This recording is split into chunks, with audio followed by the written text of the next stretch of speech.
তো চলেন মায়েরা, আজকে আমরা নবদ্বীপের মাটিতে গিয়ে আগে আমার মহাপ্রভুর কথা শ্রবণ করতে হবে মা, তবে আজকে লীলা আস্বাদন হবে।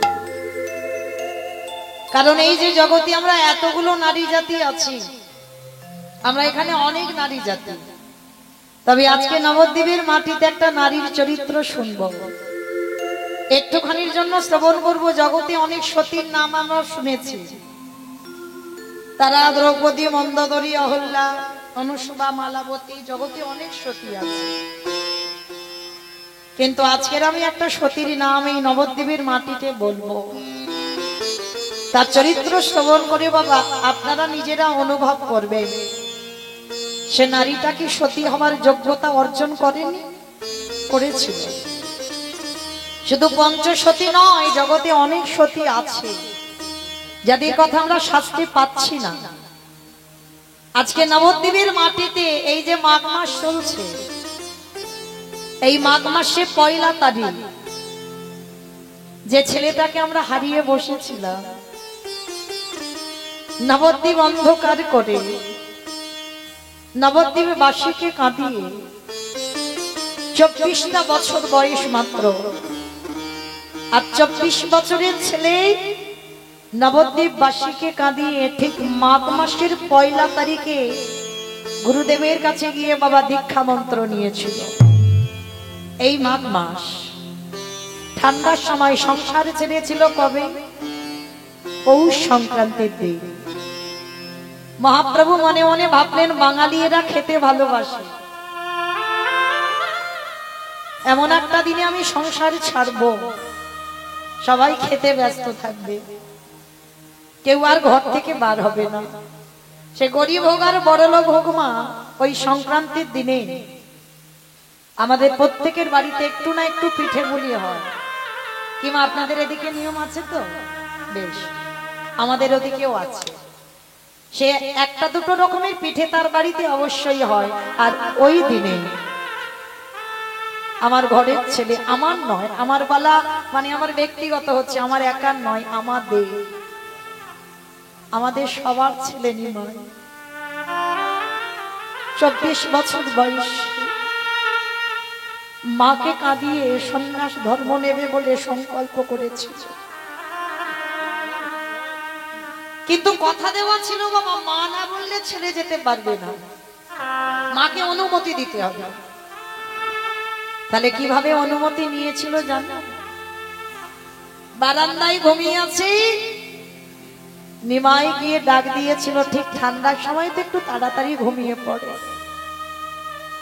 নিমাই মায়ের চরণে বসে বলেছিল, মা তুমি আমায় বিদায় দাও, আমি সন্ন্যাস নেব।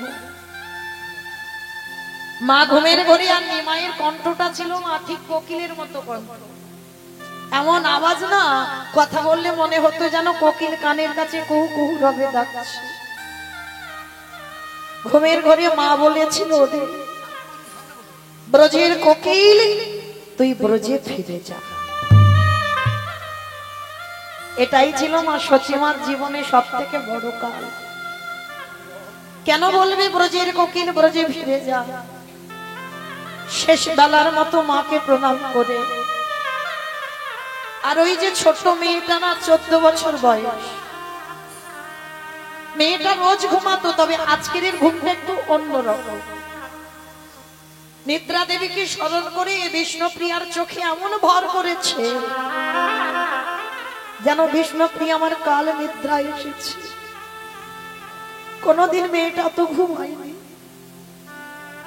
বাস থেকে স্বামী উঠে চলে গেল, টেরও পেল না। মা যেই বলল ব্রজের কোকিল ব্রজে ফিরে যা, সেই রাতের অন্ধকারে নিমাই আর কাউকে কিছু না বলে কেশব ভারতী, বর্ধমান জেলা কেশব ভারতীর আশ্রমে চলে যাবে সন্ন্যাস নেবার জন্য। মার কাছ থেকে চিরজনমের মতো বিদায় নিল। মা তো জানে না যে ছেলেটাকে হারিয়ে ফেলেছে। ভোরের কোকিল ডেকে উঠেছে কুহু কুহু রবে। সচিমার ঘুম ভেঙে গেছে, কারণ নিমাইয়ের একটা অভ্যাস ছিল, প্রতিদিন ব্রহ্ম মুহূর্তে উঠে হরিনাম করত। আজকের হরিনামের ধ্বনি শোনা যাচ্ছে। মা মনে মনে ভাবলো আমার নিমাই তো এত ঘুম ঘুমায় না, তবে আজকের আমার নিমাইয়ের হলোটা কি, এত ঘুমাচ্ছে যে কখন সকাল হয়েছে নিমাই হরিনাম করছে না। শাশুড়ি মা সচিমা গিয়ে ডাক দিচ্ছে, বৌমার দরজায় গিয়ে ধাক্কা দিচ্ছে, বৌমা ও বৌমা, আমার নিমাইকে ডেকে দাও, আমার নিমাইয়ের ভজনের বেলা হয়ে যায়, আমার নিমাইকে একবার ডেকে দাও। বিষ্ণুপ্রিয়া কাঁদছে, মনে মনে ভাবছে আমি কাকে ডাকবো, যাকে ডাকবো সে তো আর নেই। বারবার সচিমা বলছে, বৌমা দরজা খোলো, দরজা খোলো, দরজা খোলো। বিষ্ণুপ্রিয়া আর থাকতে পারলো না, দরজাটা খুলে দিয়ে একেবারে শাশুড়ি মার চরণে আছাড় রেখে,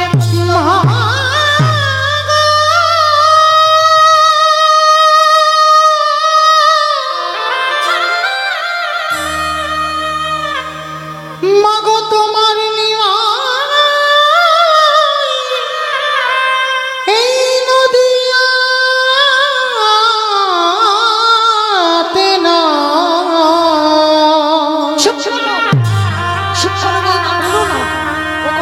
সে যে নদী আছে রে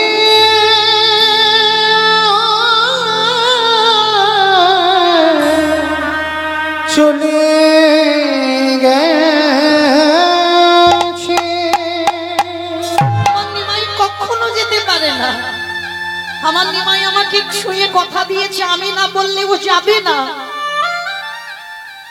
বিষ্ণুপ্রিয়া কাঁদতে কাঁদতে বলল, মা গো তুমি তো বিদায় দিয়েছো তাকে, তুমি বুঝতে পারোনি সে ছলা করে বিদায় নিয়েছে। পাগলিনী হয়ে গেল সচিমা। অমাইরা পাগলিনী হবে না? আমাদের কোল থেকে যদি একটা ছেলে চলে যায় আমাদের কত অভিমান হয়, ভগবানের উপরে কত কটু কথা বলি, ঠাকুর তোমার ডাকবো না, তুমি দেখতে পেলে না আমি বাবা মা বসে আছি, আমার কোলের ছেলেকে কেড়ে নিল, কত অভিমান হয়। আর ভগবানের মার কোলে বসে 8টা মেয়ে প্রথম মারা গেল, বড় ছেলেটা সন্ন্যাসে চলে গেল, যে মেয়েটা স্বামী হাজার। বলো তো মা, সে কি মা মাছ? কেঁদে কেঁদে আর হৃদয়টা পুড়ে গেছে। নিমাই ছিল যার একমাত্র ভরসা, সেই নিমাইও চির জনমের মতো চলে গেল, পাগলিনী হয়ে গেল। যখনই শুনেছি নিমাই সন্ন্যাসী, যাকে দেখতে পাচ্ছে তাকে ধরে বলছে, বলো না, বলো না গো, তোমরা কেউ দেখেছো, তোমরা কেউ দেখেছো আমার ছেলেটা কোন রাস্তা দিয়ে গেছে? ও যে রাত্রিবেলা ঘুমিয়েছিল, আমাকে কথা দিয়েছিল আমাকে ছেড়েও কোনোদিন কোথাও যাবে না, বলো না। আমি যে কাঁদতে কাঁদতে আর কাঁদতে,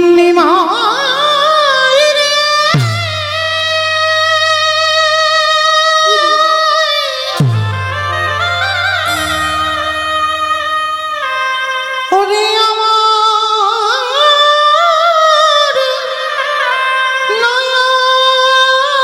নয়ন মনি, ওরে একেবারে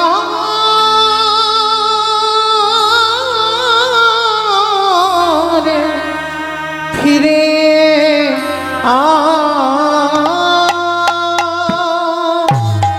যাকে দেখতে পাচ্ছে তাকে ধরে বলছে, বলো না, বলো না, তোমরা কেউ দেখেছো আমার ছেলেটাকে? ওকে ছাড়া যে আমি থাকতে পারি না, বলো না। তোমরা কি কেউ জানো না আমার নিমাই কোন পথে গেছে? হঠাৎ দেখলো সুরধনির তীরে একটা গৌরের মতো ছেলে দাঁড়িয়ে আছে। মা মনে করলো ওটাই বুঝি আমার নিমাই। পিছন থেকে মা আমার আচমকা গিয়ে ডাক দিল, নিমা নিমা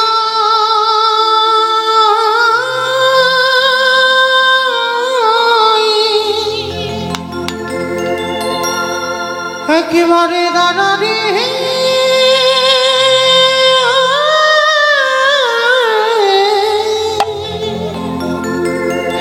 বাবা, একেবারে দেখি বহুত তোমার নিমাই নিমাই দাদারি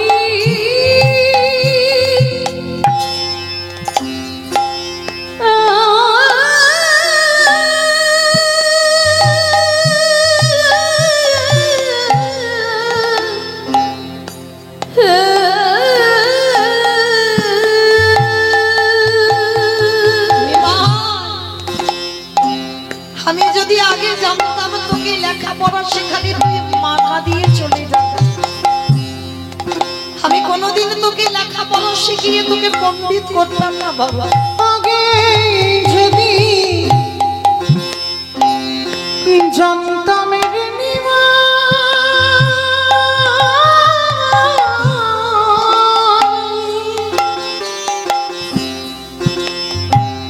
যাবে রে ছড়িয়া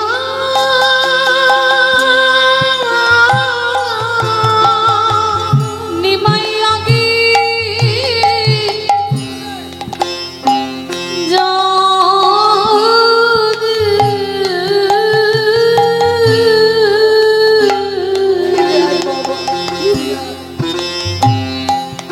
জানতাম রে নিমাই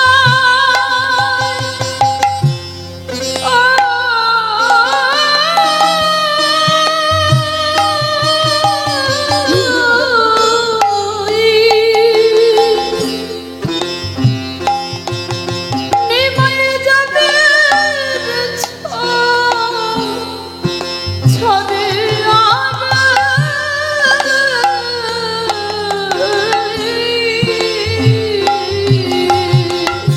তোরে না শেখাই তাল লেখা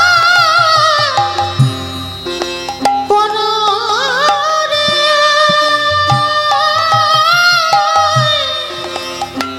না দিতাম বিহিয়া রে নিমাই নিমাই দাদারি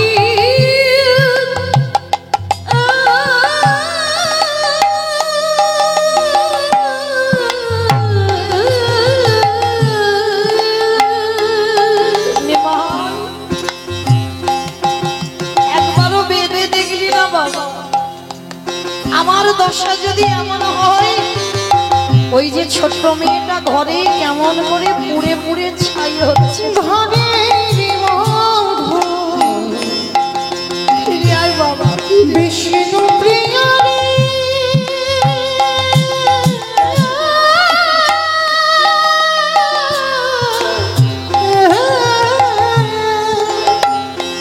তোর মা ফিরিয়ে গেছে। মুঝে চলো দয়া গিহিনী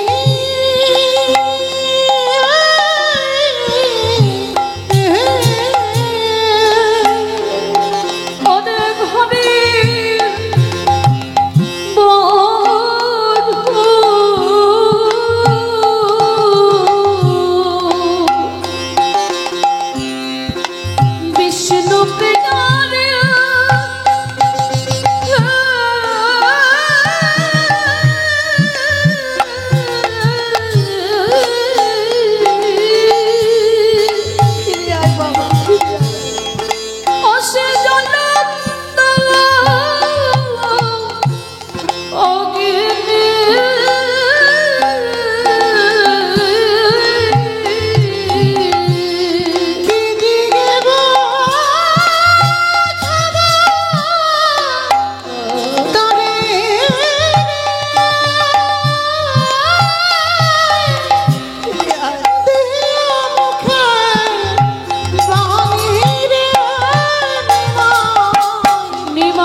বলির কাছে থাক, অন্তত আমি মরার আগে আমি যেন তোর মুখ থেকে কৃষ্ণ নাম শুনতে শুনতে যেতে পারি।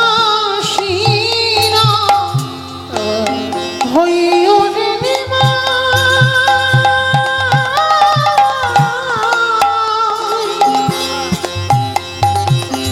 ও বাপে বৈরাগ হইয়া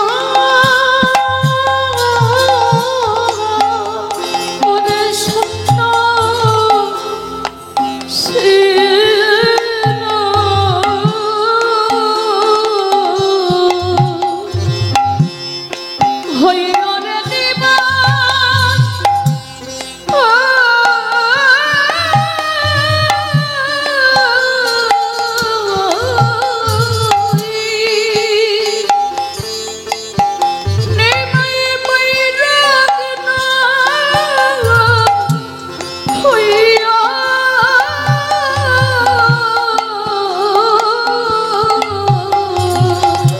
ঘরে বসে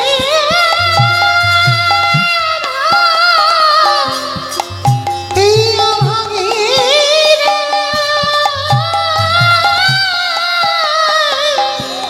মা বলে ডাকি রে নিমাই। নিমাই নারায়ণী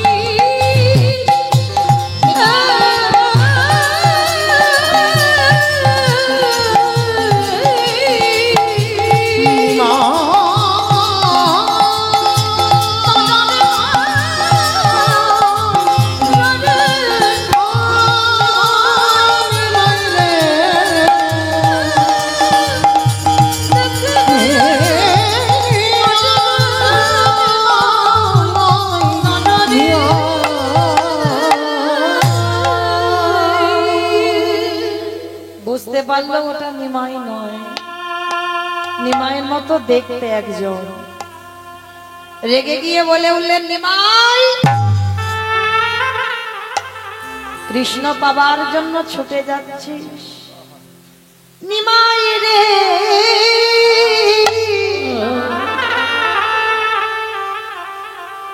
আমি যদি তোর প্রকৃত মা হই, আমি যদি তোরে প্রকৃত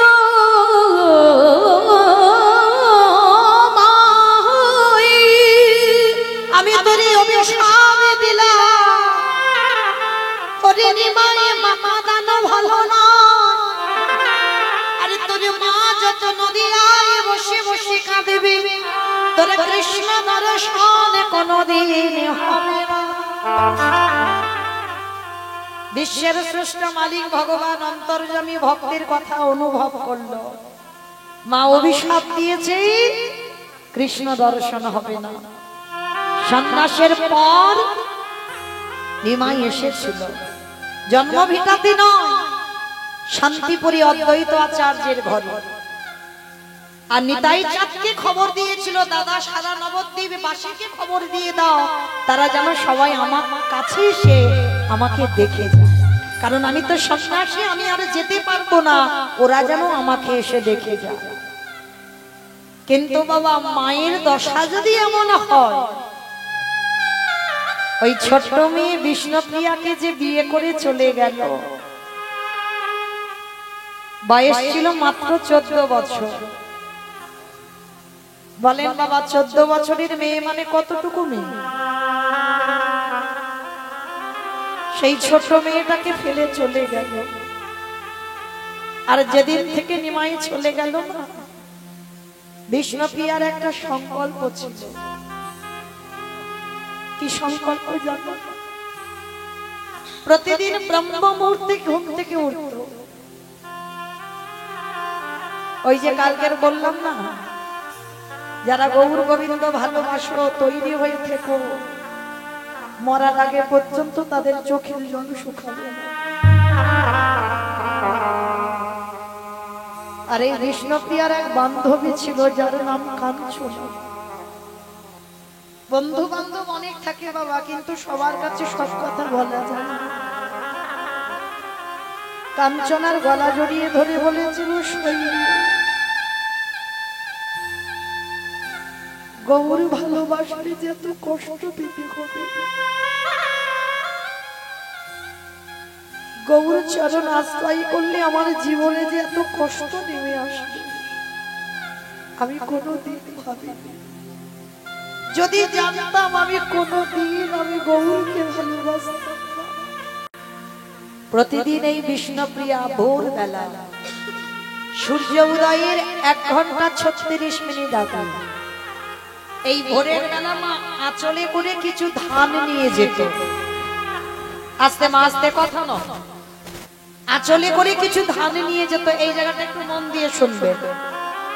আর ওই ধানগুলো নিয়ে যেত সুরধনী গঙ্গার তীরে, স্নান করত ভিজে কাপড়ে, একটা করে ওই ধান হাতে নিত, ভিজে কাপড়ে নখে খুঁটে চাল বের করত। আর ওই একটা করে, যেমন আমরা জপের মালাতে নাম জপ করি, ওই একটা করে ধান থেকে চাল বের করি আর 16 নাম 32টা অক্ষর।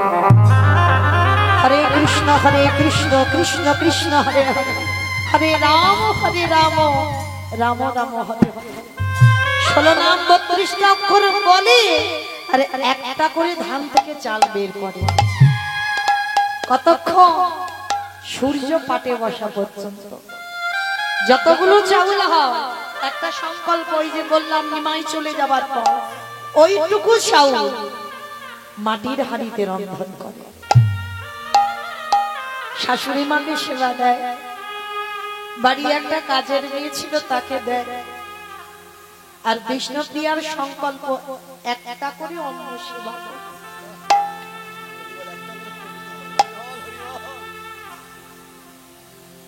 একটা করে অন্ন সেবা করে বেঁচে থাকা যায়। বিষ্ণুপ্রিয়া করেছে কঙ্কাল সার দেখো, অহর নিশি হাগৌ প্রাণ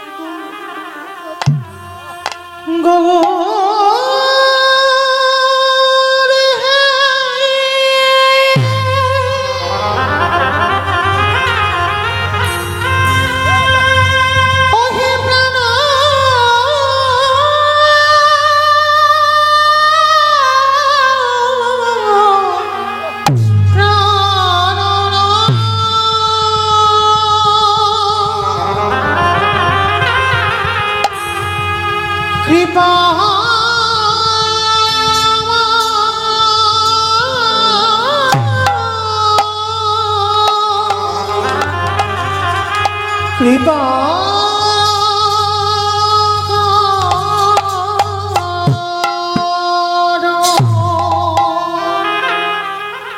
ওইভাবে দিন চলে। কাঁদতে কাঁদতে মেয়েটার প্রতিদিন যদি 24টা ঘন্টা কাঁদে, চোখের দুটো কোণ, চোখের জল তো নোনা জল, একই জায়গা থেকে গড়াতে গড়াতে চোখের দুটো কোণে গর্ত হয়ে গেছে।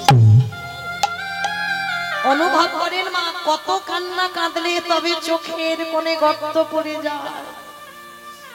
গৌরীকে ভালোবাসা অত সোজা নয়, কৃষ্ণ ভালোবাসা অত সোজা নয়। আগে কাঁদতে শিখতে হবে। যে যত বেশি কাঁদতে পারবে কৃপা তত বেশি হবে।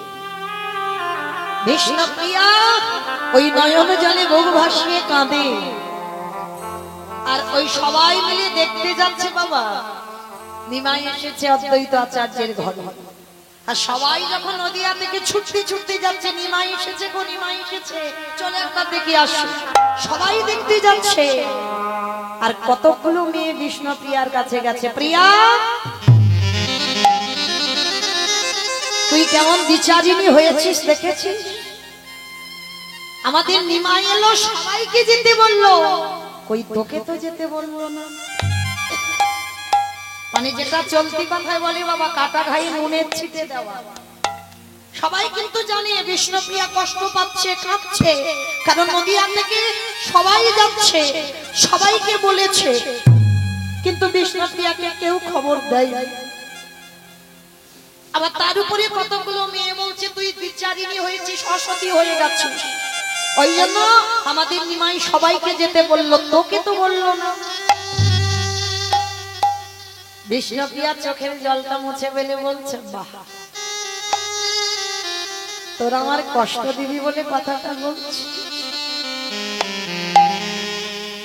কিন্তু আমি কষ্ট পাই না রে। আমি আর কষ্ট পাই না।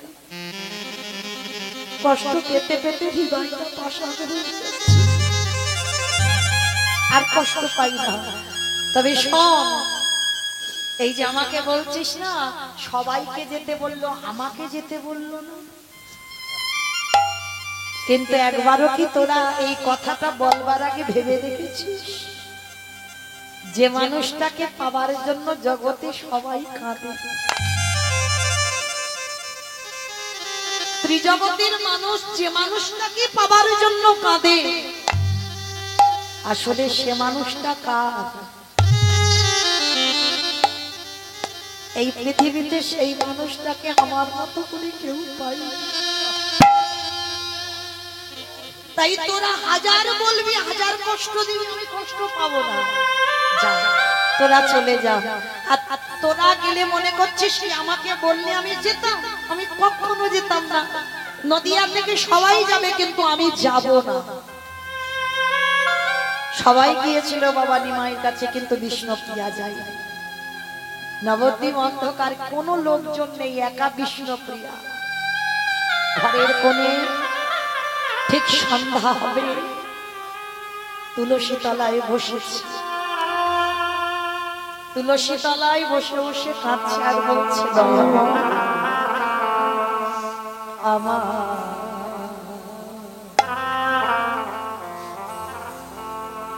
কাঁদিতে কাঁদিতে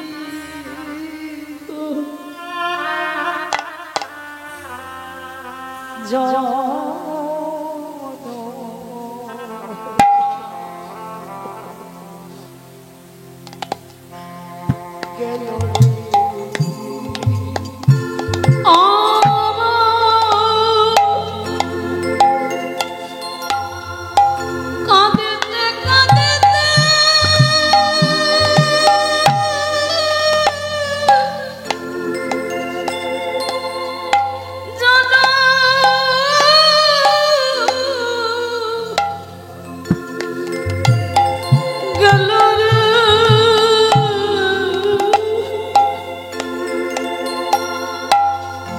অবিধি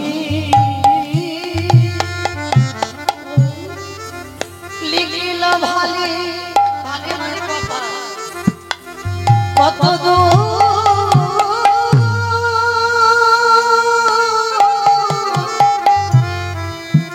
আমি না পেলাম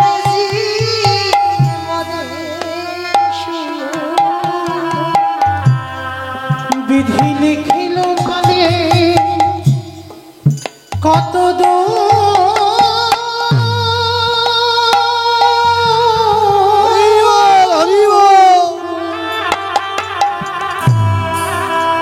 আমি না পেলাম জি বনে অবিধিরে।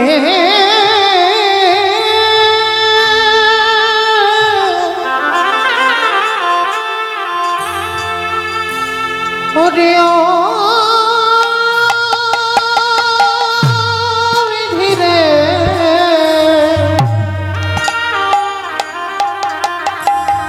ও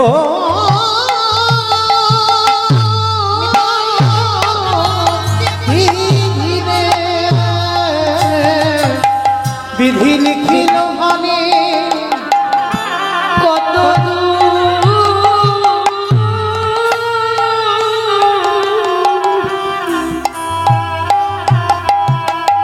আমি না পেলাম যে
বিষ্ণুপ্রিয়া কাঁদছে, সন্ধ্যাবেলায় প্রদীপ দিচ্ছে তুলসী তলায় কাঁদছে। আর আমার নিমাই রাতের অন্ধকারে সবাইকে দেখেছে, কিন্তু বিষ্ণুপ্রিয়াকে দেখে। রাতের অন্ধকারে এসে দরজা ধাক্কা দিয়ে ডাকছে, প্রিয়া ঘুমালে?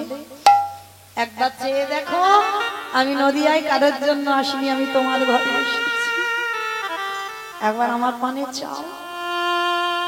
বুঝতে পেরেছে স্বামী ফিরে এসেছে, কতদিন পর, কত বছর পর। অনুভব করেন মা কেমন নারীর চরিত্র দেখে। আমাদের স্বামীরা যদি একটু বাইরে কাজে যায়, যেদিন ঘরে আসে বাড়ির সবার কত আনন্দ। বিষ্ণুপ্রিয়া এসে যখন বুঝতে পেরেছে স্বামী দরজা ধাক্কা দিয়ে ডাকছে, দরজাটা খুলে দিয়ে মা পিছন ঘুরে আড়াল করে বদনটা ঢাকা দিয়ে দাঁড়িয়ে আছে। মুখটা দেখাবে না। নিমাই বলে উঠলেন, কি গো প্রিয়া, অভিমান করেছ? আমি তোমায় ফেলে রেখে চলে যাচ্ছি,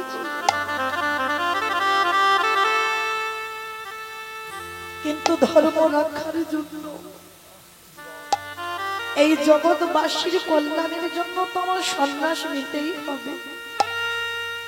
তুমি অভিমান করো না প্রিয়া, আমি নদিয়ায় কারোর জন্য আসিনি, আমি তোমার জন্য ছুটে এসেছি, একবার আমার পানে চাও। বিষ্ণুপ্রিয়া এত বছর পরে স্বামীকে কাছে পেয়েও আড়াল করে বলে উঠলেন, তুমি ফিরে যাও। কেন এসেছো আমার কাছে? আর তুমি যদি স্বামী হাজার বারো ডাকো, আমি একবারও তোমার ডাকে সাড়া দিতে পারি না। কেন তুমি পারো না? তার মানে আমার উপরে এত অভিমান করেছো, আমি তোমাকে ডাকছি তুমি এদিকে তাকাবে না? বলে না স্বামী, আমার অভিমান নয়, তুমি বোধহয় ভুলে গেলে যেই একবার সন্ন্যাসী হয়ে যায়, তুমি কি জানো না স্বামী, তারে যে নারী বদল,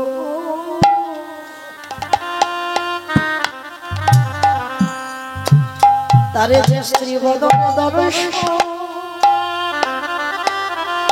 দর্শন আমি তাই তো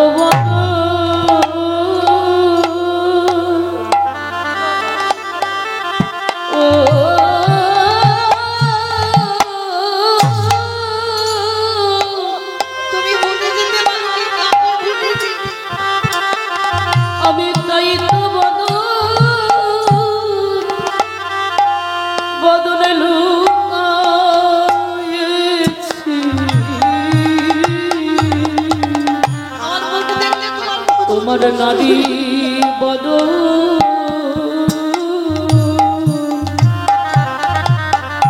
বদলে দর্শন হয় না। তুমি ভুল বোঝাচ্ছ, কিন্তু আমি ভুলিনি। আমার মুখ যদি তুমি দেখো, তাহলে তোমার ভজন নষ্ট হয়ে যাবে। ওই জন্য আমি বদনটা আড়াল করে আছি, তুমি ফিরে যাও। আর কোনোদিনই যেন তুমি ভুল করে আমার দরজায় এসে প্রিয়া বলে দেখো না, আর ডাকলেও আমি তোমার দিকে তাকাতে পারবো না। নিমাই বলল, প্রিয়া গো, তোমার মতো ধরনী যেন আমি জন্মে জন্মে পাই, আমি জনমে জনমে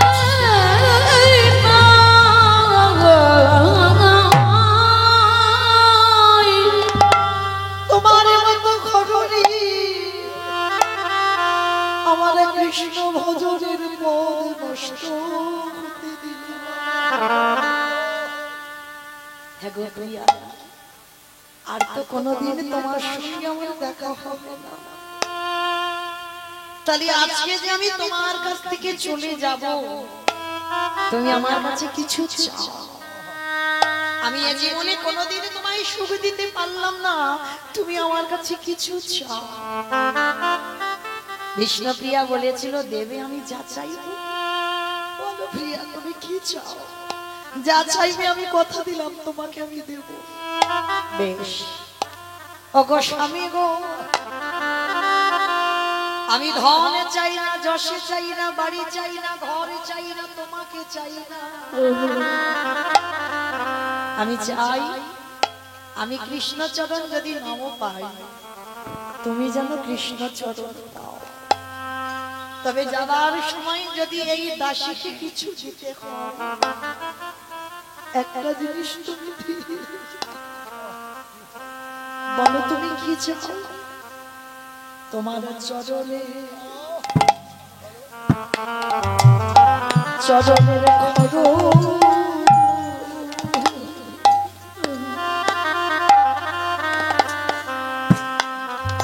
তুমি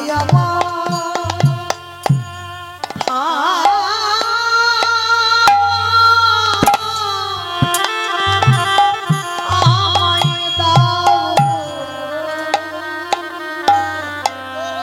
আমি আর তো কিছু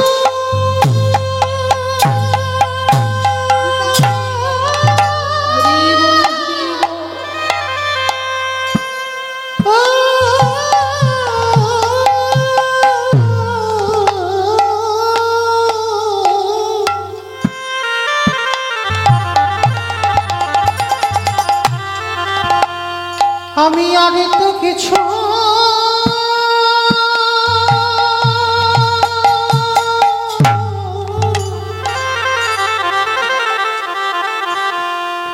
কিছু চাহি না,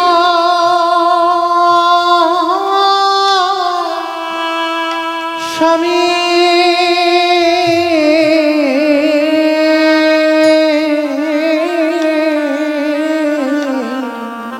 তোমার চরণের খড়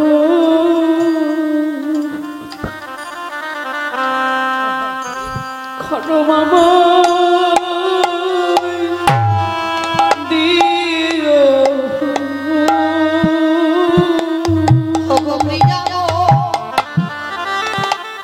আমি যেন জনমে জনমে তোমার মতো স্ত্রীকে কাছে পাই। তোমার মতো স্ত্রীকে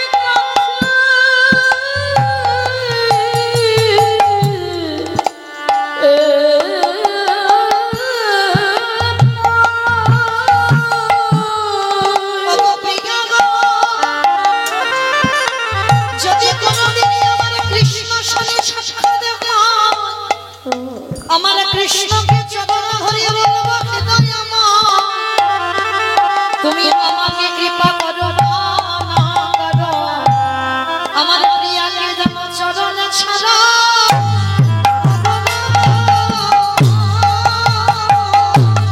আমার অনেক কিছু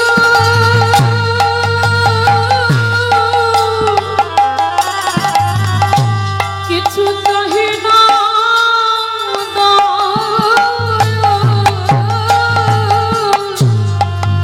আমার প্রিয়াকে ছাড়া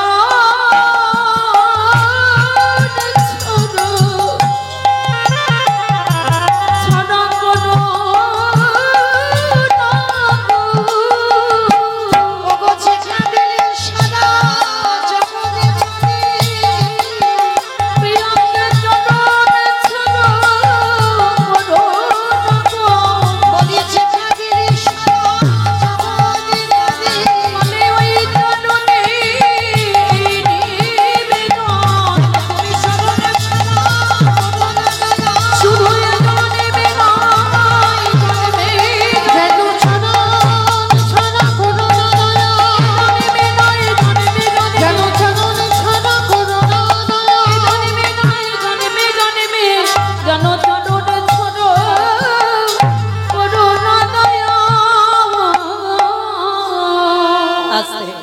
সেই কৃষ্ণপ্রিয়াকে খড়ম জোড়া দিয়ে গেল আজীবন মৃত্যু পর্যন্ত এই খড়ম যুগলে নিয়ে আমার বিষ্ণুপ্রিয়া সেবা করল।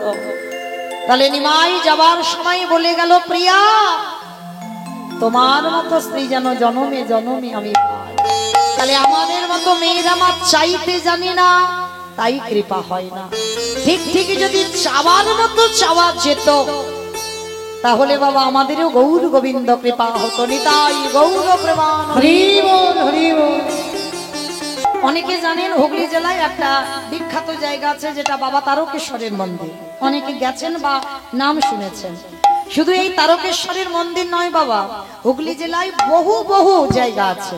যেমন হুগলি জেলায় যেমন নদিয়ায় কৃষ্ণনগর আছে, হুগলি জেলায় একটা কৃষ্ণনগর আছে, যেখানে মহাপ্রভুর একজন পার্ষদ জন্ম নিয়েছিল, যার নাম ছিল অভিরাম ঠাকুর।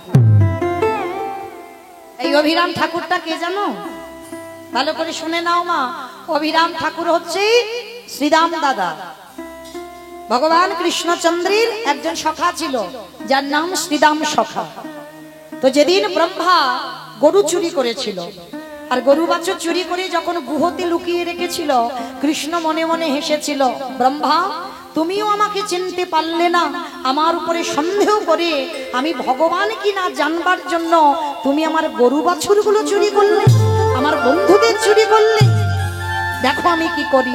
ভগবান নিজে দেহ থেকে হাজার হাজার গো বৎস মানে ধেনুর পাল সৃষ্টি করলো, আবার নিজের দেহ থেকে শ্রীদাম সুদাম দাম বসুদাম সব সৃষ্টি করে যে যার ঘরে পৌঁছে দিল। যেমন ব্রহ্মা গুহাতে লুকিয়ে রেখেছে, গুহাতেই সব আছে, কিন্তু কেউ বুঝতে পারলো না ভগবানের লীলা। ভগবান নিজে গরু বাছুর হয়ে নিজেই ঘরে চলে গেল, নিজে রাখাল হয়ে ঘরে চলে গেল। কিন্তু পরের দিন সকালবেলা কৃষ্ণ দয়াময় সবাইকে ডাক দিয়ে গুহ থেকে বের করেছিল, শুধু একজনের নাম ধরে ডাকেনি, যেটা হলো আমার শ্রীরাম সখা। শ্রীরামকে একবারও নাম ধরে ডাকেনি। শ্রীরামের অভিমান হলো, কৃষ্ণ সবাইকে তুই নাম ধরে ডাকলি, আমাকে ডাকলি না, আর আমাকে যখন ডাকলি না আমি বেরোবো না। যতদিন না তোর আমার কথা মনে পড়বে, আমার সংকল্প রইল, আমার প্রতিজ্ঞা রইল, আমি কোনোদিন এই গুহ থেকে আর বার হব না। ভগবান ভুলে গেল এক ভক্তির কথা, আর যেই না ভুলে গেল মা, বৃন্দাবন শেষ, চলে এলো নবদ্বীপে। মানে দ্বাপর যুগ শেষ হয়ে গেল, কলিযুগ চলে এসেছে। আর যারা যারা বৃন্দাবনে ছিল তারাই তারাই তো সব এসেছে। এই যে মা একটা নিয়ম আছে, এই যে আমাদের কপালে চন্দন দিয়ে গেল না, আপনাদেরও কপালে দিয়েছে, এটা নিয়ম। কেন নিয়ম? এটা শ্রীবাসঙ্গনে মহাপ্রভু যখন কীর্তন করতেন, দাদা নিতাই চাঁদকে বলেছিল, দাদা সবার কপালে চন্দনটা দাও। কেন চন্দনের ফোঁটা দেয় জানো? মহাপ্রভু নিতাই চাঁদকে বলেছিল, সবাইকে দেখে নাও, সবাই এসেছে তো, মানে বৃন্দাবন থেকে সবাই এসেছে তো। তো নিতাই চাঁদ সবার কপালে চন্দন দিচ্ছে, দিতে দিতে দেখছে সবাই ফিরেছে, কিন্তু আমার শ্রীরাম দাদা আসেনি। নিতাই চাঁদ ছুটে গেল, ভাই ভাই সবাই এসেছে, কিন্তু আমাদের শ্রীরাম সখা কই? মহাপ্রভু মাথায় হাত দিয়ে বসেছে, হায় হায় হায় হায়, সে তো গুহতে বসে আছে, তার নাম তো ধরে ডাকেনি, তার মানে আমার উপরে অভিমান করেছে। দাদা তুমি এক্ষুনি বৃন্দাবনে যাও, আর বৃন্দাবনে গিয়ে আমার শ্রীরাম সখাকে এখানে আনো। নিতাই চাঁদ বৃন্দাবনে গেছে কোথায়? গিরি গোবর্ধন পর্বত। যারা বৃন্দাবন দর্শন করেছেন, এই গিরি গোবর্ধন পর্বতের নিচে একটা গুহ আছে, যেটার নাম হচ্ছে ধোকা গুহা। এই নাম কেন দিয়েছে ধোকা গুহা? কৃষ্ণ ধোকা দিয়েছিল, ডাকেনি, ওই জন্য গুহটার নাম দিয়েছে ধোকা গুহা। তো ওই গুহর ভিতরে নিতাই চাঁদ বসেছিল, সামনে একটা বড় পাথর ঢাকা, কেউ জানতে পারেনি, কেউ বুঝতে পারেনি। আর নিতাই চাঁদ যখন ওই গিরি গোবর্ধন পরিক্রমা করছে, হঠাৎ কে যেন বসে বসে ওই গুহর ভিতর থেকে কানাই কানাই কানাই বলে কাঁদছে। নিতাই চাঁদ মনে মনে করছে, এই তো মনে হচ্ছে এর ভিতরে শ্রীরাম দাদা বসে আছে। নিতাই চাঁদ গিয়ে যেই না ওই গুহর মুখ দিয়ে পাথরটা সরিয়েছে, বড় একটা লম্বা লোক, কারণ ওটা তো বৃন্দাবনের লোক ছিল, কলিযুগের লোক নয়। সত্যের মানুষ যে যার হাতের 21 হাত, ত্রেতার মানুষ 14 হাত, যে যার হাতের দেহের পরিমাপ। দাপরের মানুষ যে যার হাতের 7 হাত, আর কলিযুগের মানুষ সে যত লম্বা হোক, যত বেটে হোক, যে যার হাতে 3.5 হাত। তাহলে কোথায় 7 হাত আর কোথায় 3.5 হাত? তার নিতাই চাঁদ যেন বাবা বেটে হয়ে আছে, বিশাল বড় একটা লম্বা লোক, মানে ডবল, তো 7 হাত মানে ডবল। তো এত লম্বা, মানে নিতাই চাঁদের মাথা উঁচু করে দেখতে হচ্ছে। এইবার যেই না বের করে এনেছে, শ্রীরাম সখা বলছে, এই যে তুই এইটুকু মানুষ, কে তুমি? নিতাই চাঁদ বলছে, ভাই আমায় চিনতে পারছিস না? বলে না, এইরকম বেটে লোক তো আমি কোনোদিন দেখিনি, এই প্রথম। কে তুমি? বলে আমি বেটে নয়, ভুলে যাচ্ছি সেটা দাপর যুগ নয়, এটা কলিযুগ। এটা কলিযুগ, আমি তো তোর সেই বলাই দাদা। ওমা, তুই আমার বলাই দাদা? তা তুমি যদি আমার বলাই দাদা হলে আমার কানাই কই? বলে আছে আছে, এখানে নয়, তোর কৃষ্ণ চলে গেছে নদিয়ায়। কৃষ্ণ নদিয়ায়? বলে হ্যাঁ, এসেছে ব্রজের বাঁকা কালো সখা দেখিয়া আমাদের সোনার নদিয়া। উলুধ্বনিমা এসেছে ব্রজের বাঁকা, এসেছে ব্রজের বাঁকা কালো সখা দেখিয়া আমাদের সোনার নদিয়া। এসেছে রোজির বাঁকা, এসেছে রোজির বাঁকা কালো সখা দেখিয়া আমাদের সোনার নদিয়া। এসেছে ব্রজের বাঁকা, এসেছে ব্রজের বাঁকা কালো সখা দেখিয়া আমাদের সোনার নদিয়া। ও তার কালো বরণ নাই, ও তারে কালো বরণ নাই, ও তারে কালো বরণ নাই। রাই অঙ্গি অঙ্গ দিয়ে গৌর হলো তাই। দেখো কালো বরণ নাই, আইব তো না দেখি যা।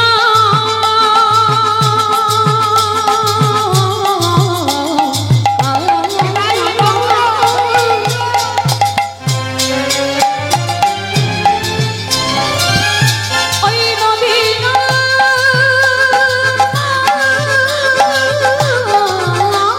মাঝি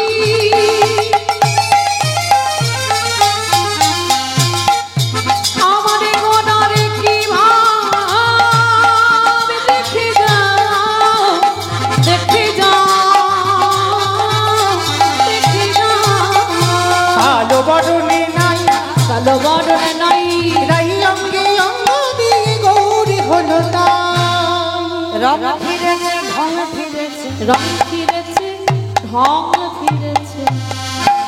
আমায় না কালার তো বদলে গেছে, বদলে যায়নি, কালো ছিল ফর্সা হয়েছে, আবার বাঁকা হয়ে দাঁড়াতো, সে এখন ব্যাটা সোজা হয়েছে। রং ফিরেছে, ঢং ফিরেছে, রং ফিরেছে, ঢং ফিরেছে, তারে এখন চেনা দা। আমাদের সোনার নদিয়া। এসেছে রোজির বাঁকা, এসেছে রোজির বাঁকা কালো সখা দেখিয়া আমাদের সোনার নদিয়া। এসেছে রোজির বাঁকা কালো সখা দেখিয়া আমাদের সোনার নদিয়া। আমার সোনার নদিয়া। এইবার যেই না বাবা শ্রীরাম সকাল লম্বা, নিতাই চাঁদ বেটে, নিতাই চাঁদকে শ্রীরাম কাঁধে নিয়েছে, আর কাঁধে নিয়ে নিতাই চাঁদ এমন করে চাপ দিয়েছে না, একেবারে 7 হাত থেকে একেবারে 3.5 হাত এমন চেপে ধরেছে। এইবার যেই না এসে দাঁড়িয়েছে, মহাপ্রভু বলছে, দেখো এভাবে তো একটা মানুষ আসতে পারে না, পরিবর্তন হতে হবে, তোমাকে নতুন করে জন্ম নিতে হবে। কোথায়? যে জায়গাটা হুগলি জেলায় খানাকুল কৃষ্ণনগর। আর ওই জায়গাতে যারা যাবেন গিয়ে দেখবেন অভিরাম ঠাকুরের শ্রীপাঠ আছে। অভিরাম ঠাকুরের সেবিত বিগ্রহ আজও বর্তমান আছে। তাহলে হুগলি জেলার মাটিটা মা বড় ধন্যাতি ধন্য মাটি।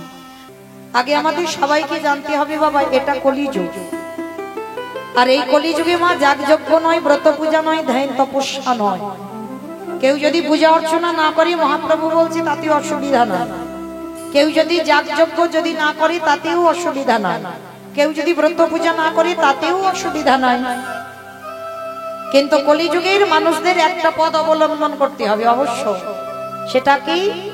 হরির নাম, হরির নাম, হরির নামৈব কেবলম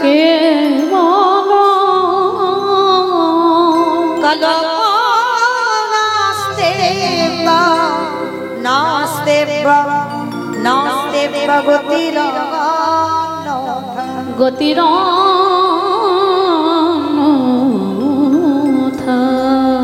কি বললেন? কলিযুগের ভক্তদের হরিনাম ছাড়া কোনো গতি নাই, কোনো গতি নাই, কোনো গতি নাই। আপনারা প্রশ্ন করবেন, মৌমিতা কতদিন ধরে কীর্তন হচ্ছে আমার শঙ্কর দাদা ভাইয়ের বাড়ি? শুধু এখানে কীর্তন নয়, আরো বহু বহু জায়গায় আপনারা কীর্তন শুনতে যান। প্রতিটা কীর্তনিয়া বলো বা যারা ভাগবত পাঠ করতে বসে, প্রত্যেকের মুখে একটাই কথা, বলে হরিনাম শোনো, হরিনাম গাও, একাদশী করো, ভগবানের চরণে তুলসী দাও, ও ভগবান ছাড়া তোমার গতি নাই। ইমা মনে মনে হচ্ছে না? ও সবাই বলে, সব কীর্তনিয়ারা বলে হরিনাম ছাড়া পদ নাই। আচ্ছা, যে জায়গাটা বসেছেন মা, বড় মূল্যবান জায়গা। এই জায়গা থেকে আপনাদের জায়গাটা আগে। যারা এখানে শাস্ত্র জ্ঞানী, যারা তত্ত্ব জ্ঞানী, তারা জানবেন নববিধা ভক্তির মধ্যে আগে আপনাদের জায়গাটা দিয়েছেন শ্রবণম, তারপরে বক্তার জায়গা। আগে ওই জায়গাটা, মানে ওই পরীক্ষিতের জায়গাটা, ওই জায়গাতে বসে মা যদি ঠিক ঠিক শোনার মতো শোনা যায়, তাহলে ওখানে বসে কৃপা হয়। আর এইখানে দাঁড়িয়ে যদি ঠিক ঠিক কীর্তন গাওয়ার মতো যদি গাওয়া যায়, এখানে দাঁড়িয়েও কৃপা পাওয়া যায়। তাহলে হচ্ছে না কেন? আমাদের গাওয়া ঠিক হচ্ছে না, শোনা ঠিক হচ্ছে না, তাই কৃপা হচ্ছে। কিন্তু যদি ঠিক ঠিক শোনার মতো শোনা যায়, তাহলে শ্রবণ করেও কৃষ্ণ চরণ লাভ করা যায়। যেটা পরীক্ষিত রাজা বসে পেয়েছিল, কুমার ব্রহ্মচারী প্রভুপাদ ছিল সুখদেব গোস্বামীর চরণে বসে। তাহলে মা ওই জায়গাটা খুব মূল্যবান জায়গা, বসে ভাবতে হবে, অনুভব করতে হবে। শুধু কীর্তনিয়ারা কীর্তন গাইবি আর কানে শুনে শুধু বাড়িতে চলে যাব না। কীর্তন অনুভবের বিষয়, ভাবতে হবে, চিন্তা করতে হবে। এই যে কীর্তনিয়ারা বলছি আমরা হরিনাম ছাড়া গতি নাই, সত্যি কি মা গতি আছে? ভালো করে একটু বিচার করে দেখেন। যতই আপনারা আমরা আমার আমার করি না কেন, যতই বাবা জগৎ সংসার নাই, আমার জমি আমার, বৈভব আমার, বন্ধু আমার, যতই আমার আমার করে আগলে বসে থাকো, কিন্তু মনে রেখো ভাই, কেউ তোমার নয়, সব দুদিনের জন্য এসেছে। পৃথিবীতে যা কিছু দেখতে পাচ্ছি বাবা, সবকিছু আমাদের অনিত্য বস্তু। আর নিত্য বস্তু যদি থাকতে হয়, সেটা হলো আমার গৌর গোবিন্দ রাতুল চরণ। ওই চরণটা হচ্ছে আমাদের নিত্য বস্তু। আর সব জগতে অনিত্য বস্তু, সব দুদিনের জন্য। আজকে তোমার আছে, কালকে তোমার কাছ থেকে চলে যাবে, ওটা তোমার নয়। তোমার যদি হতো, তুমি সারা জীবন তাকে আঁকলে বসে থাকতে পারবে। তাহলে আঁকলে বসে সারা জীবন একজনকে ধরে রাখতে পারবে, যেটা হলো আমার গৌর গোবিন্দ চরণ। ও কোনোদিন তোমায় ছেড়ে যাবে না, ও কোনোদিন বলবে না আমার সময় শেষ, আমি তোকে ছেড়ে চলে যাব। তাহলে ওটাই হলো নিত্য বস্তু। তাহলে যে যত বাবা ধনী হই না কেন, যে যত বড় লোক হই না কেন, কেউ যদি টাকার বিছানায়ও ঘুমায়, কেউ যদি সোনার পালঙ্কেও যদি ঘুমায়, তবু মনে রেখো মা, শেষের দিনে কেউ তোমার সাথে যাবে না। জানি না আপনাদের মুর্শিদাবাদ জেলায় নিয়ম আছে কিনা, আপনাদের এই বহরমপুর এলাকায়ও নিয়ম আছে কিনা, তবে আমার ডায়মন্ড হারবার এলাকায় নিয়ম আছে মা। মানুষ মরে গেলে মৃত্যুর পর, সে বড় লোক হোক আর গরিব হোক, দুটো জিনিস তাকে ভাড়া করতে হবে, একটা হলো খোল আর একটা হলো করতাল। আর ওই পিছনে বাজলে বলো হরি হরি, বলো হরি হরি। কি মা আপনাদের এই মুর্শিদাবাদে হয়তো হয়? আচ্ছা, এই যে মাথাগুলো নেড়ে বলছো, মানুষ মরে গেলে হরি নাম করতে করতে খোল করতাল বাজি বাজি যায়, কিন্তু কেন যাব? কেন যাব? যখন ঠাকুর বিসর্জন হচ্ছে, লরিতে করে বড় বড় ডিজে বক্স বাজি বাজি যাচ্ছে কি না? এমন বক্স বাজবে বাবা যেন হার্ট ব্লক হয়ে গেল, এমন ধুমধারাক্কা বাজছে। তাহলে সেটাও মা আর আমরাও মা। তাহলে ঠাকুর বিসর্জনে যাচ্ছ, তখন তো বাজনা বাজিয়ে যাচ্ছ না, তখন তো ডিজে বক্স বাজাচ্ছ। আর যেদিন আমাদের দেহ বিসর্জন হবে, সেদিন কি একটা ডিজে বক্স বাজিয়ে বাজিয়ে গেলে হতো না? নিশ্চয়ই হতো, হওয়ালে হবে, কিন্তু হচ্ছে না কেন? এই জায়গায় চৈতন্য মহাপ্রভু জীবের চৈতন্য দান করলো। ওরে কলির জীব, শেষের দিকে তাকিয়ে দেয়, এলি খালি হাতে যাবি খালি হাতে। যেদিন এসেছিলিস তোর সাথে কিছু ছিল না, আরে যেদিন ভব ছেড়ে চলে যাবি তোর সাথে কিছু যাবে না। তাহলে এসেছিলিস খালি হাতে, যাচ্ছিস খালি হাতে, তাহলে সাথ দিচ্ছে কে? এই হরি নামে যাবে। যাত্রা না যাই কিছু করো না কেন, কিছু যাচ্ছে না।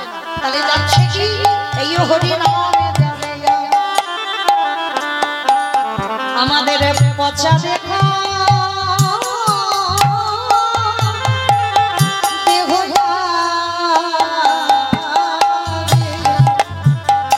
যেদিন তুমি ভাবো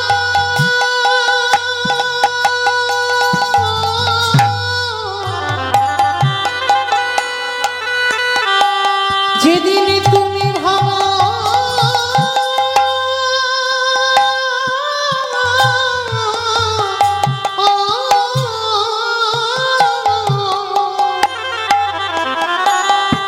যেদিন তুমি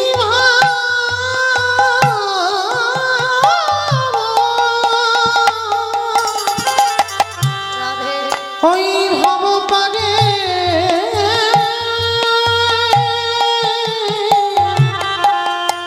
পারে যাবে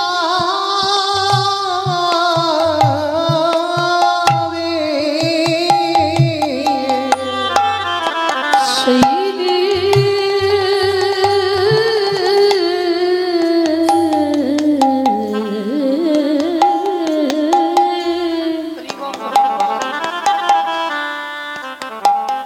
সেই দিনে নামে যাবে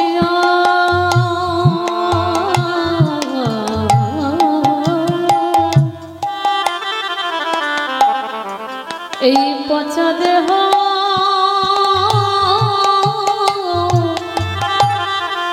ও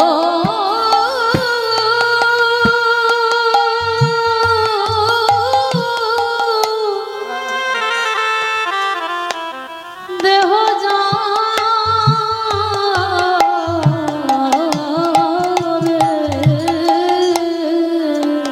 ও ভাই তোমার সেদিন সঙ্গের সাথী সাথী কেহ থাকবে না। যেদিনে খোঁচা ছেড়ে প্রাণে পাখি চলে যাবে তোরা যতই করিস আমার সেদিনে সঙ্গের সাথে কেউ রবে না। আমাদের কারোর কৃষ্ণ ভজন হলো না কৃষ্ণ বলবা বলি হবে না। দয়ালে আমি বড় অপরাধী আমায় ওই জননীতে ঠাঁই দাও হে। আমি পারের ঘাটে দাঁড়াই রইলাম। এবারে পার করো হে দয়াল হরি। যেন চরণে ছাড়া করুণা দয়া তুমি তো কতপতি উদ্ধারিলে। আমার দেশে ধরে টেনে নিও। কেবল আমি একা রইলাম পরে। যেন চরণে ছাড়া করুণা দয়া তুমি তো পতিতে পাবন নাম ধরেছ। তোমার ওই চরণে চরণের আশ্রয় দিও। আনন্দ লীলাময় বিগ্রহ আনন্দ লীলাময় বিগ্রহ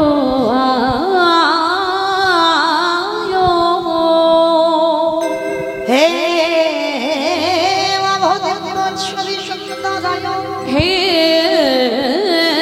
মাভদিব্য ছবি সুন্দরায় তস্মায় মহাপ্রেম রস প্রদায় চৈতন্য চন্দ্রায় নমো নমঃ। চৈতন্য চন্দ্রায় চৈতন্য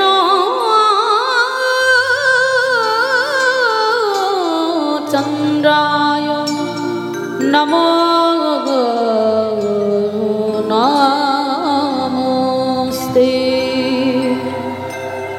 হরি নাম হলো রে হরি নাম হলো রে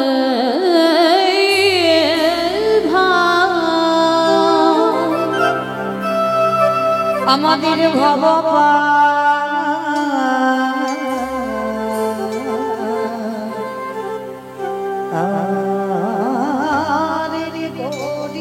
আমাদের ভব পারের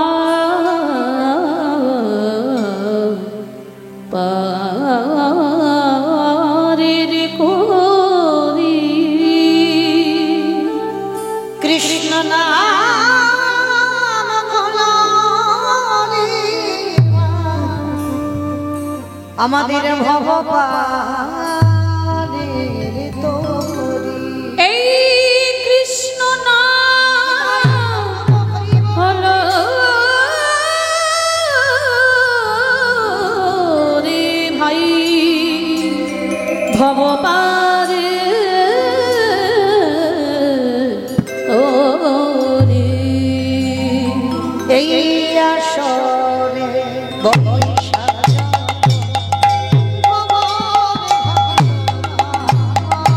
গৌর ভক্ত সবার পদধূলি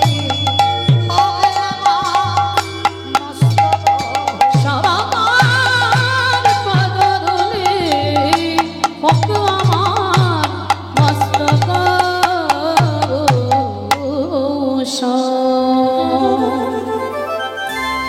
আমারে আমারে প্রাণে গবু দাদা নিতাই চাঁদিকে সঙ্গে করি এই কলির পাপাচারী অত্যাচারী ব্যভিচারী দুরাচারী সকল জীবের মুক্তির লাগি আমারে গবু ওই নদীয়ার ভাগাকাশে সচিগর্ভ সিন্ধু মাঝে উদয় হয়ে এই জগদেবীকে আমার ভগবান ইঙ্গিত দিয়ে বললেন ওরে কলির জ্ঞানন্ধজি আর তোরা এমন করে মিছে মায়ায় ঘুমাস না একবার তাকিয়ে দেখ আকাশে পানে প্রতিদিন সূর্য উদয় হয় আবার প্রতিদিন পশ্চিমী আকাশের কোলে ঢলে আমাদের গোনা দিনে যে ফুরাইয়া এলো আমাদের জীবনের আয়ু সূর্য যে ডুববো ডুববো তাই মায়ার মশারি খাটে ওই শরীরের বিছানা তৈরি করে টাকা পয়সার বালিশে মাথায় দিয়ে অমন করে ঘুমাস না ভাই সময় থাকতে থাকতে একেবারে গৌর চরণে আশ্রয় করে একেবারে সবাই মিলে আমার কণ্ঠে কণ্ঠ দিয়ে কি বলবি জানিস সবাই বদনে উঠে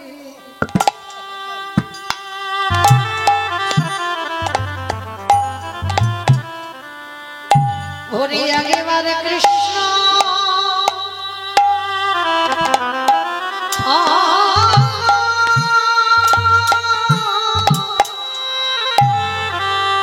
কৃষ্ণ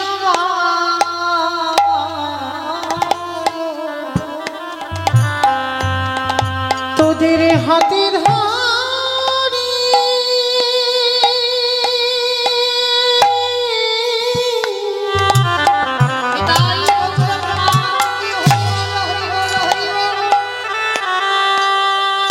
তোদের হাতে ধরিয়া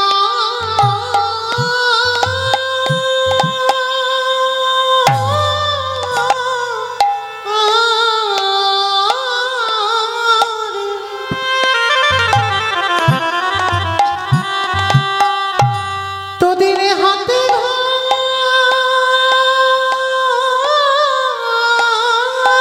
ধরিয়া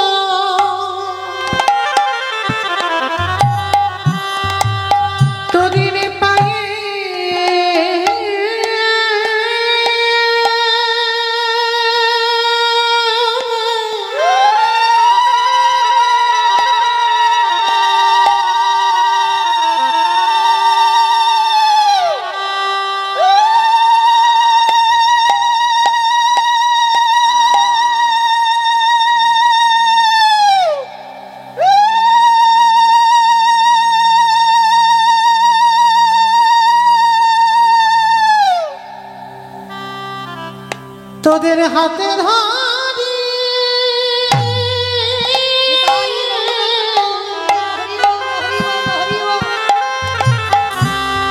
আরে পায়ে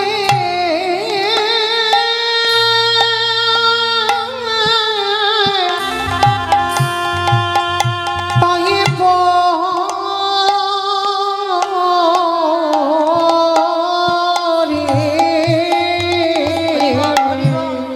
একবারে বদন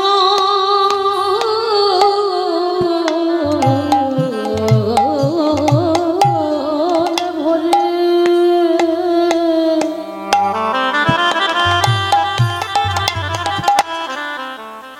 বদনে ভরে হরি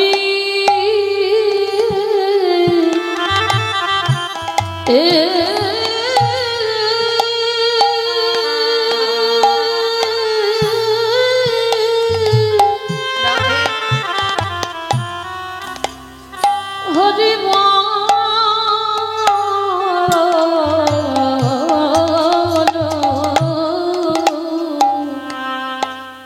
হরে কৃষ্ণ, জয় রাধে জয় রাধেশ্যাম, জয় জগন্নাথ, জয় মহাপ্রভু। হরে কৃষ্ণ। সমবেত শুধু কৃষ্ণ অনুরাগী, গৌর অনুরাগী, মাতৃমণ্ডলী, পিতৃমণ্ডলী, আহুত অনাহুত ভাগবত গ্রামবাসী বৃন্দ, যারা মা রাধা গোবিন্দে, যারা মা নিতাই চাঁদ, যারা গৌর চাঁদের চরণ আশ্রয় করেছেন, তাদের সবাকার চরণে রইল আমার কোটি কোটি দণ্ডবত। তারপরে জানাই এখানে যত সাধু গুরু ব্রাহ্মণ বসে তাহাদের পাদ পদ্মে রইল আমার ভক্তিপূর্ণ দণ্ডবত প্রণাম। তারপরে জানাই মাগো, আমি আমার পিতা মাতার চরণে, আমার শিক্ষা গুরু দীক্ষা গুরুর চরণে অনন্ত কোটি কোটি দণ্ডবত প্রণাম। তারপরে বাবা, যার কথা না বললে সব থেকে বড় ভুল হবে, সব থেকে বড় অপরাধ হবে। কীর্তনের প্রারম্ভে যার উদ্যোগে, যার প্রচেষ্টায় আজকে কীর্তন, আমার শঙ্কর দাদা ভাই, আমার মতো জ্ঞানহীনা, ভক্তিহীনা, কৃষ্ণ প্রেম মাধুর্যহীনা মৌমিতা ঘোষ, আমি আমার সম্প্রদায়ের তরফ থেকে সেই শঙ্কর দাদা ভাইয়ের চরণে জানালাম কোটি কোটি দণ্ডবত প্রণাম। প্রণাম জানালাম একটাই মাত্র কারণ, তো সেই চৈতন্য মহাপ্রভু আজকে নবদ্বীপের মাটিতে একা একা বাবা কীর্তন করছে না, সাথে কাকে নিয়েছে? আমার নিতাই চাঁদ, দুই ভাই, মানে একা একা হরিনাম বিতরণ করছে না, নিতাই চাঁদকে নিয়েছে। আর নিতাই চাঁদ কি করছে জানো? নিতাই যারে দেখে তাদের বলে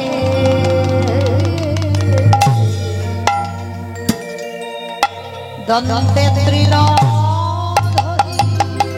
হরি রে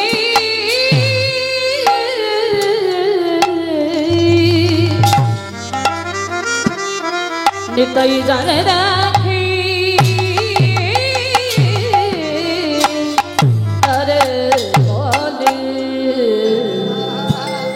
গোদন্তে তৃণ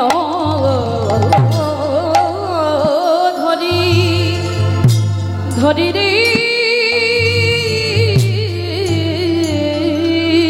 তোমরা আমারে, তোমরা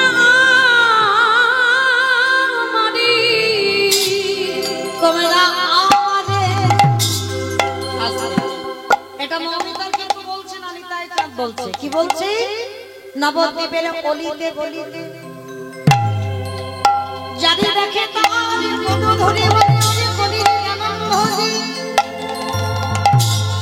তোদের ঘরে আমি বাসন মেজে দেব, তোদের ঘরে আমি পাটনা বেটে দেব, তোদের ঘরে আমি কাপড় কেচে দেব, তোরা যা বলবি তাই শুনব, কিন্তু বিনিময়ে তোরা কিছু মাইনে দিস বা না দিস, তোদের সবাইকে একটা কাজ করতে হবে।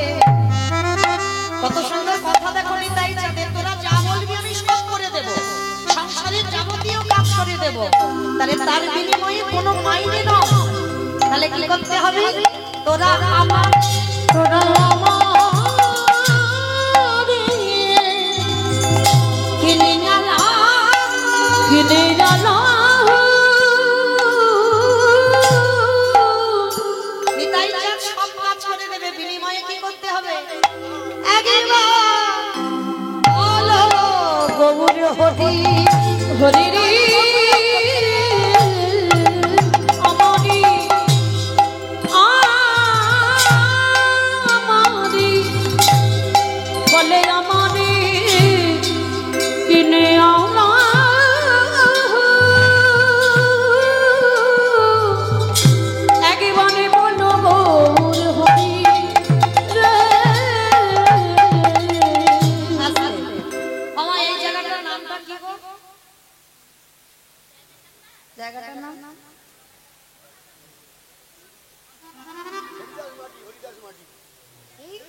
অযোধ্যানগর পাশে বলছি না, আমি এই জায়গাটা বলছি অযোধ্যানগর। বেশ, জয় রাধে মাইরা। আমি জিজ্ঞাসা করলাম, নিতাই চাঁদ বললো জানে না তো, নবদ্বীপ থেকে এসেছে। এসে বলছি এই জায়গাটার নাম কি? তাহলে অযোধ্যানগর। তা নিতাই চাঁদ হরিনামের ডালাটা এনেছে মাথায় করে, আর এনে কি করছে জানো? পাইকারি পাইকারি পাইকারি পাইকারি। আচ্ছা, এখানে যারা মাঠে ঘাটে চাষবাস করে, ওই জমি থেকে সবজি তুলে যখন একসঙ্গে একটা জায়গা দিয়ে দেন, তাকে কি বলে? চৈত্র বলে সেল হয়।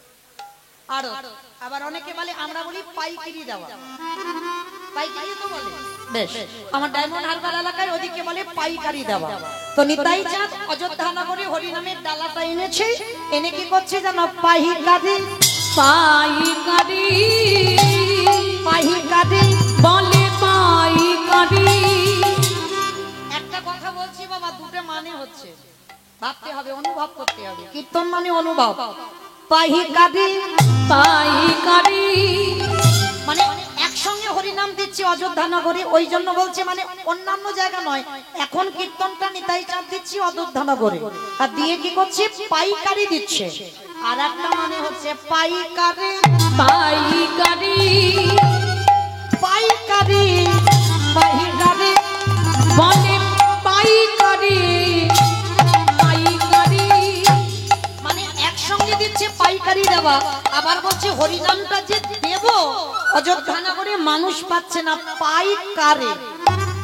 বুঝতে পেরেছো? তো নিতাই চাঁদ শেষে বাবা লোক পাচ্ছে না, কাকে দেব কাকে দেব কাকে দেব, শেষে এক জায়গা দিয়েছে। কোথায় জানো? দোকানে। এই দোকানি দোকানে বলে দোকানি। পানের দোকান, সবজি দোকান, মুদিখানা দোকান, স্টেনারি দোকান। কোন দোকান? আই দেখো নাকি ফুচকা দোকান। বাহ, কত কীর্তন বোঝে দেখো। দোকানে দোকানি যারা দোকান খুলে হরিনাম দিল দোকানি। যারা দোকানে খুলে বসে হরিনাম দিল দোকানি। এত বলি নিতাই চাঁদ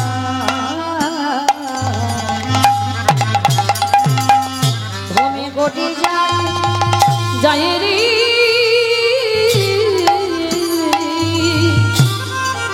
এত বলি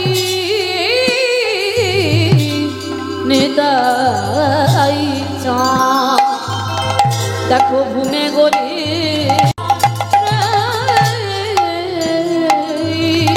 আজ সোনার ওই সোনার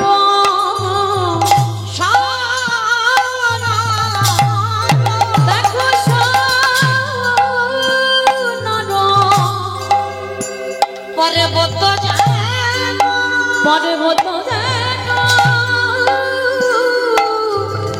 দেখো ধুলাতে লুটায় রে।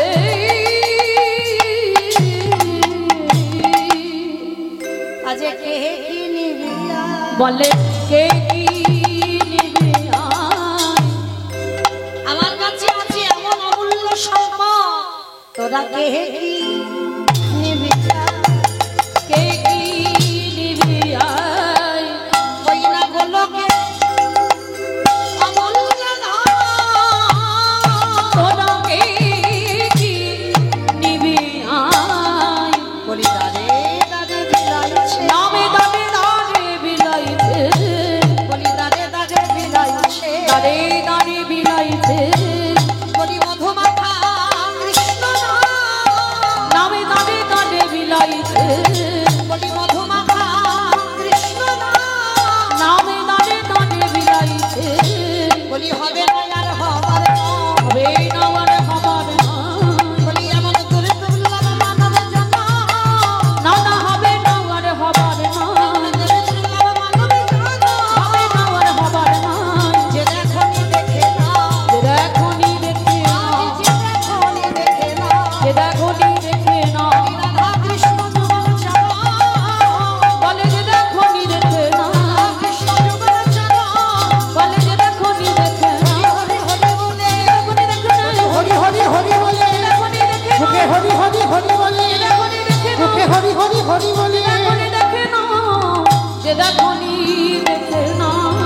আহা সোনার পর্বত যেন আদি ধুলাতে লোটা দেখো ধুলাতে ধ্যান অবতারে যার রতি না জনমে রতি না জননী দাসিল চনে বলে সেই পাপি এলো এলো গেল দাসলোচন বলে সে পাপি এলো গেল রে রচন বলে সেই পাপে এলো গেল রে দাসলোচন বলে সেই পাপি এলো যাও গেল রে লোচনে বলে সেই পাপে এলো গেল রে লোচন বলে সেই পাপি এলো গেল রে লোচনে বলে সেই পাপে গেল রে লোচন বলে সেই পাপি এলো গেল রে লোচনে বলে সেই পাপে এলো গেল রে লোচনে বলে সেই পাপি জানি তাই চলুন এবার আমরা যাবো একটু বৃন্দাবন। ততক্ষণ নবদ্বীপে ছিলাম, একবার সবাই মিলে বলে গৌর সুন্দরী কি জয় ধ্বনিটা হলো কি জয় কালকে রিহার্সাল দিলাম, আজকে ভুলে যাচ্ছে। বললাম ধ্বনিটা হলো কি, আমার ধ্বনিটা হলো না, একটু প্রেম সে দিতে হবে। এত জোরে ধ্বনি দাও কত দূর যাবে? ও বাবা কোর্টের কাজ চলে যাবে, বহরমপুর কোর্ট। শেষে একবারে কোট বুঝে পেলে আর কিছু বুঝে পাচ্ছি না। ও, আচ্ছা বেশ, আমার বহরমপুর কোর্ট যাবে। খিদিরপুর যা, খিদিরপুর। বেশ, আচ্ছা দেখি সবাই হাত দুটো তোলো তো দেখি একবার, সবাই প্রেম সে বলবেন গৌর সুন্দরী কি জয় আমার উলু নয়, উলু দিলে আওয়াজ কম হবে, জয় দেবে কেমন? বলো গৌর সুন্দরী কি জয় নবদ্বীপের মায় কি জয় সচির নন্দন কি জয় কৃষ্ণ প্রিয়া কি জয় নিতাই চাঁদ কি জয় ভক্তবৃন্দ কি জয় হরিবাসন ধাম কি জয় সাধু গুরু বৈষ্ণব কি জয় আপন আপন গুরু চরণ কি হরিনাম যজ্ঞ কি জয় আজকের আনন্দ কি নিতাই গৌর প্রেমা। হরি বেশ, চলো এবার সুরধ্বনির তীর ধরি। আজকে আমাদের আস্বাদন কি হবে আপনারা জানেন, তবু একটু মনে করিয়ে দিই। সরগোস্বামী আছে যাদের পদ অবলম্বন করে আমরা ভজনের পথে এগিয়ে যাই, সেই সরগোস্বামীর মধ্যে এক গোস্বামী যার নাম হলো রঘুনাথ দাস গোস্বামী। আজ আস্বাদন হবে রঘুনাথ দাসের বৈরাগ্য। তো চলেন, তার আগে আমাদের যেতে হবে তো সুরধ্বনি তীর ধরে। তো যখন যাব ওই একটু প্রেম সে উলুধ্বনি দাও দেখি।